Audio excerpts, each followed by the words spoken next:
Պարոն Մարկոսյան, վաղարշապատում քարոզարշավ է, դուք մեր ձևով այսօր ինչ օրակարգով է այստեղ։ Նախ մեր շարժման անդամները այստեղ էին մեր աղոթքը բարձրացնելու առ Աստված մեր երկրի խաղաղության եւ բարեկեցության համար։ Երկրորդը մենք այսօր հանդիպելու ենք մեր համակիրներին եւ քանի որ քաղաքը գտնվում է նախընտրական քարոզարշավի փուլում, հորդորելու ենք անպայման բոլոր այն մարդկանց, ովքեր ունեն ընդդիմադիր հայացքներ,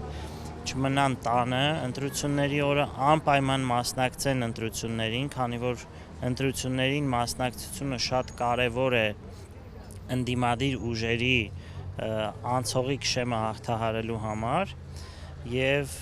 հորդորելու ենք նրանց քվեարկել բոլոր այն առողջ ընդդիմադիր ուժերին, որոնք որ դեմ են ներկայիս իշխանություններին եւ այդպիսով մենք կարող ենք այս քաղաքում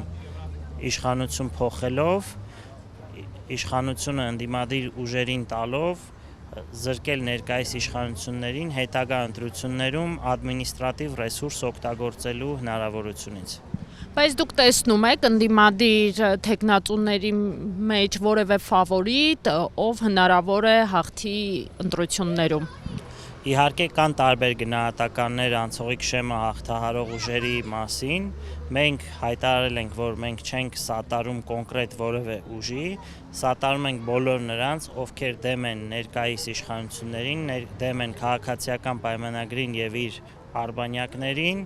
եւ այդպիսով մենք սատարում ենք բոլոր ընդդիմադիր ուժերին, որոնք որ ցանկանում են այստեղ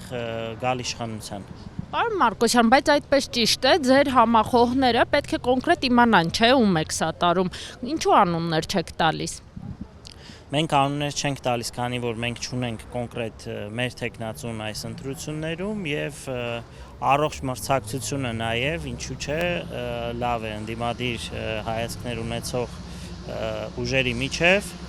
այդ պատճառով մենք չենք տալիս, սակայն հորդորում ենք, որ մարդիկ գնահատեն ծրագրերը ընդդիմադիր ուժերի եւ ըստ այդմ նոր տան իրենց քվեն